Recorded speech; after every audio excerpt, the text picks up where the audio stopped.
बिस्मिल्लाहिर्रहमानिर्रहीम।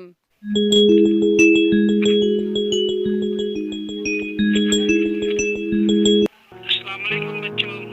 आज का हमारा जो लेक्चर है वो वर्कशीट के हवाले से है, जिसमें आपको वर्कशीट में वन बाय वन एक एक क्वेश्चन जो है वो पूछा जाएगा और आपने एक एक क्वेश्चन जो है उसको देखना है और अपने आंसर को आपने टिक करना है, जिससे आपकी वर्कशीट जो है वो आसानी से हल हो जाएगी।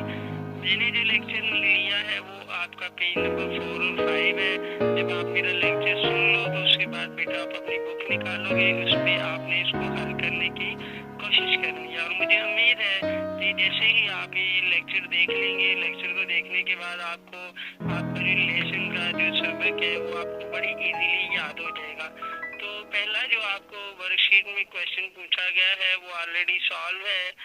के और डी दो आपको अल्फाबेट दिए गए थे और पिक्चर से मैच करना था। तो पिक्चर के से की बनता है और की के स्पेलिंग के ई वाई, तो राइट ऑप्शन है के एंड के इज फॉर की।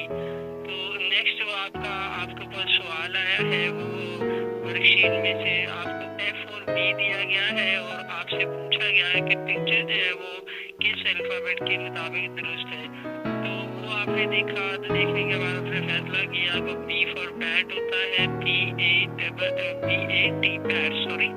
तो B-A-T बैट है तो ये आपका सही था। दूसरा जो आपके पास ऑप्शन आ गया है वो आपके पास ए और एफ है और पिक्चर आपको मछली की दी गई है और आपने फौरन जज करना है कि मछली ई से बनता है या एफ से। तो आई थिंक ये एफ से बनता है, F-I-S-H फिश। तो एफ और फिश है तो right option is F. F आप दो सर्कल लगाएंगे। नेक्स्ट जो आपके पास वर्कशीट का जो क्वेश्चन है वो आपको एक शेर दिखाया गया है और आपसे कहा गया है कि आप एल और के में से कोई ऑप्शन सेलेक्ट करें। तो सब बच्चों को याद है कि जो शेर है उसको इंग्लिश में लाइन कहते हैं और लाइन के जो राइट ऑप्शन है वो एल है। तो एल जो है वो राइट ऑप्शन है, स्पेलिंग है LION, लाइन। तो आपका राइट ऑप्शन एल है, आप एल को टिक करेंगे। नेक्स्ट जो वर्कशीट का आपके पास क्वेश्चन है वो है आपको एक घोड़ा दिखाया गया है ब्राउन कलर का और वो रनिंग कर रहा है। तो आपको कहा गया है कि आप H और F में से कोई एक अल्फाबेट सेलेक्ट करें। तो आपको तो पता है बेटा कि जो आपका घोड़ा है उसको इंग्लिश में हारस कहते हैं। तो हारस के जो स्पेलिंग है वो H से शुरू होते हैं। तो आपने H को सिलेक्ट करना है, H को आप टिक करेंगे और स्पेलिंग आपके सामने हारस के HORSE, हारस। तो हारस मीन घोड़ा होता है। ये स्पेलिंग आपको आनी चाहिए, बहुत इजी है, HORSE, हारस। तो नेक्स्ट आपका वर्कशीट में जो क्वेश्चन है वो आपको एक जैकेट दिखाई गई है, कोड दिखाया गया है। तो आपको अल्फाबेट दिए गए हैं J और A। तो आपने इन दोनों में से सिलेक्ट करना है और बच्चों को पता है कि जैकेट जो है उसको इंग्लिश में भी जैकेट कहते हैं, उर्दू में भी जैकेट कहते हैं। और जैकेट के लिए जो स्पेलिंग सिर्फ बनते हैं वो J से शुरू होते हैं। तो JACKET, जैकेट। तो राइट ऑप्शन आपका J है, आप A को सिलेक्ट करेंगे, सर्कल लगा लें, टिक कर लें। आपका जो राइट ऑप्शन है वो है J और J फॉर जैकेट। नेक्स्ट जो आपका वर्कशीट में जो देखिए, अब जो वर्कशीट है उसको क्रिएटिव के बारे में तल्लक है। आपको क्रिएटिव राइटिंग करनी पड़ेगी। आपको पिक्चर में 3 तस्वीरें दिखाई जाएंगी और आपने तीनों के स्पेलिंग लिखने हैं, तीनों तस्वीरों को जज करना है। हमने जो दिया गया शेड्यूल है उसके मुताबिक आपने सिर्फ ओनली वर्ड लिखना है जिससे ये मैच करते हैं पिक्चर, लेकिन हम पूरी कोशिश करेंगे कि उसमें हम क्रिएटिव जो है वो राइटिंग करके मजीद जो उसके अल्फाबेट से वर्ड बनते हैं उनको भी लिखने की कोशिश करें। ठीक है बच्चों, तो चलो शुरू जो आपका पहला आ गया है जो वर्कशीट का क्वेश्चन है उसमें आपको मैंगो, मून और माउस दिया गया है। तो हमने इसका जो अल्फाबेट सिलेक्ट करना था वो था M। M जो है वो आपका वर्ड है, जो अल्फाबेट है जिसे 3 वर्ड बनते हैं, M for mango, M for moon and M for mouse. तो मैंने कोशिश करनी है कि मेरे बच्चों को इनके स्पेलिंग भी आए, बिकॉज ये आप पढ़ चुके हैं, तो जो चीज़ पढ़ चुके हैं बेटा वो आपको आनी चाहिए। मैंने वो जब कभी कहीं भी आपसे कोई पूछता है तो आप फौरन उसको फटाफट सुनाएंगे।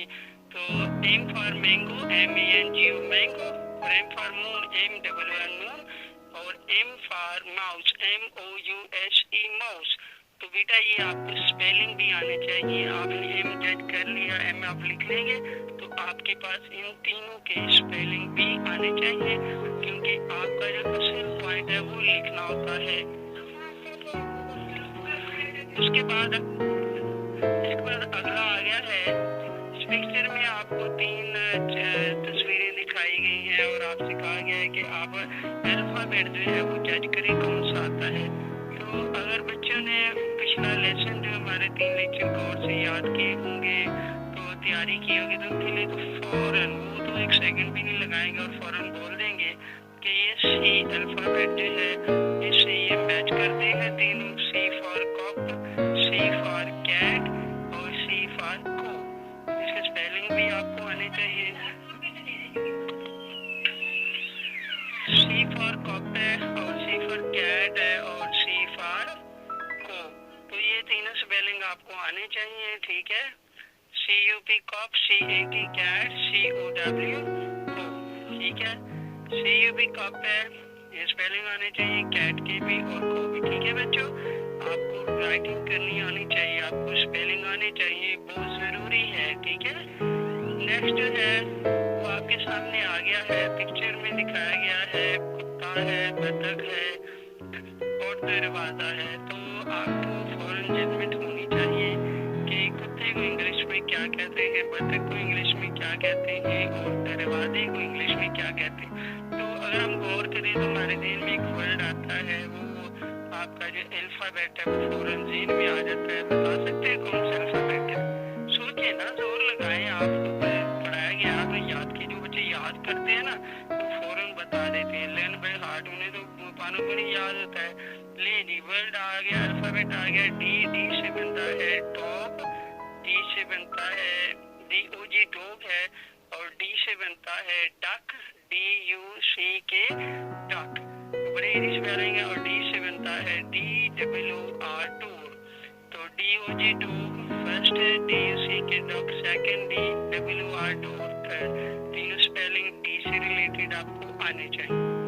नेक्स्ट आपके पास वर्कशीट का क्वेश्चन है, इसमें आपको एक बकरी दिखाई गई है, आपको दरवाजा, बड़ा दरवाजा दिखाया गया है। छोटा दरवाजा उसको डोर कहते हैं, बड़ा दरवाजा है तो उसको आप गेट कहते हैं। और तीसरे नंबर पे आपको लड़की दिखाई गई है। इन तीनों को अगर आप गौर करें तो एक ही अल्फाबेट से तीनों के स्पेलिंग स्टार्ट होते हैं। तो वो अल्फाबेट क्या है? सोचेंगे आप, थोड़ा सा देर पे जोर देंगे तो आपको फौरन याद आ जाएगा कि वो जो वर्ड है अल्फाबेटिकल, आपका वर्ड वो है जनाब जी। तो जी जो है वो जज कर है। जी अगर गौर करेंगे आपको जी फॉर गोट आता है, जी फॉर गेट आता है और जी फॉर गर्ल। तो मेरा भी ठीक हो गया, जी आ गया जी।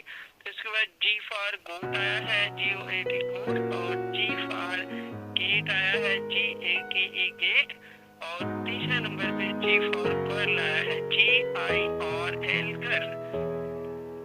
तो ये बच्चों आपको आना चाहिए स्पेलिंग, बिकॉज कि हम पढ़ चुके हैं। पढ़ने के बाद वर्कशीट आ जाए तो आपको इजीली उसको करना आना चाहिए। मुझे उम्मीद है कि जो हमारे स्टूडेंट हैं वो बिल्कुल प्रॉपरली रेगुलरली काम कर रहे हैं, उनको प्रॉब्लम नहीं है। बाकी और लोग भी जो इसको फॉलो करते हैं उनके लिए भी बहुत आसान है। आप बड़े आराम से हमारे लेक्चर को